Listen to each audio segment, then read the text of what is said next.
Widening gender gap. And for more on the Harris campaign, I want to bring in ABC News senior White House correspondent Selena Wang. Selena, thanks for being here with us. And we know that polls are tightening in this race, and the vice president today again stopping in Pennsylvania, Michigan, Wisconsin, states that make up this Democrats' so-called blue wall. So, Selena, what kind of impact right now is the Harris campaign hoping that having Liz Cheney by her side again will have? Well, today in these blue wall states, Vice President Harris is really going after that narrow sliver of those undecided voters, specifically suburban women, those more moderate Republicans and independents. They're really hoping that former Republican Congresswoman Liz Cheney is going to make a dent with some of those voters who may be unsure about Vice President Kamala Harris, but are also frustrated and tired of Donald Trump. And Harris's message to them is that they've got a home within the Democratic Party. And Liz Cheney is making the pitch that it's because she's deeply conservative that she's backing Harris. She says she's putting the Constitution over her party, calling Donald Trump unchecked, unstable, and dangerous.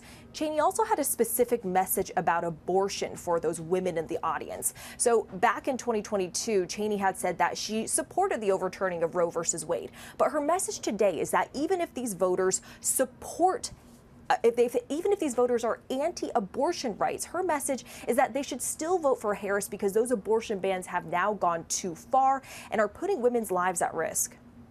Certainly a strong message there. And Tim Walz, as we know, was on ABC's The View today. And Selena, it seemed that perhaps he was a little more prepared to answer the question of how a Harris-Walz administration might differ from the current Biden-Harris administration. What are we hearing from him?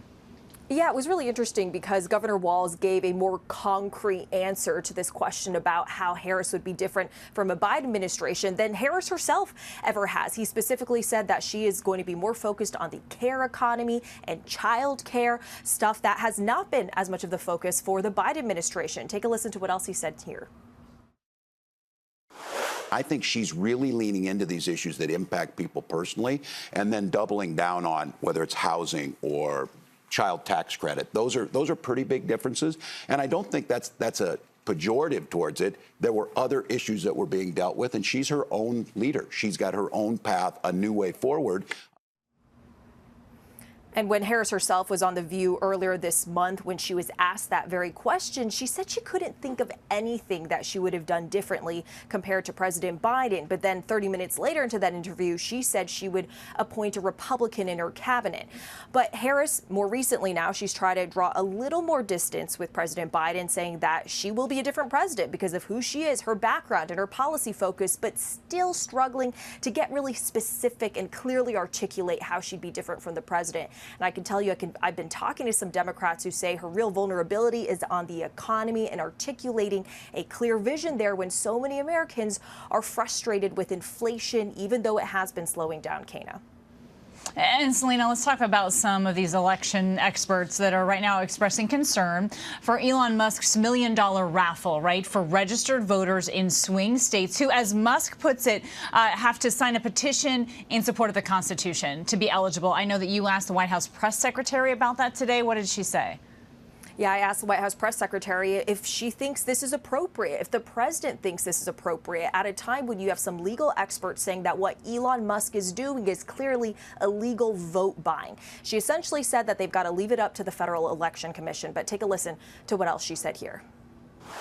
About how the president's reacting to this in terms of, does he believe it's appropriate? Does he agree with what Governor Shapiro is saying about how this needs to be investigated?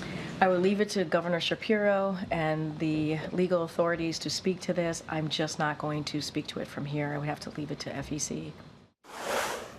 I also asked the press secretary about Trump vowing to name Elon Musk the head of a new government efficiency commission at a time when some experts have been raising concerns that this could be a conflict of interest because Elon Musk's companies have a lot of government contracts with these government agencies, and that role could actually give him the power to regulate those very agencies that hold sway over his companies. On that point, the press secretary had no comment. All right, Selena Wang, thank you for joining us this evening.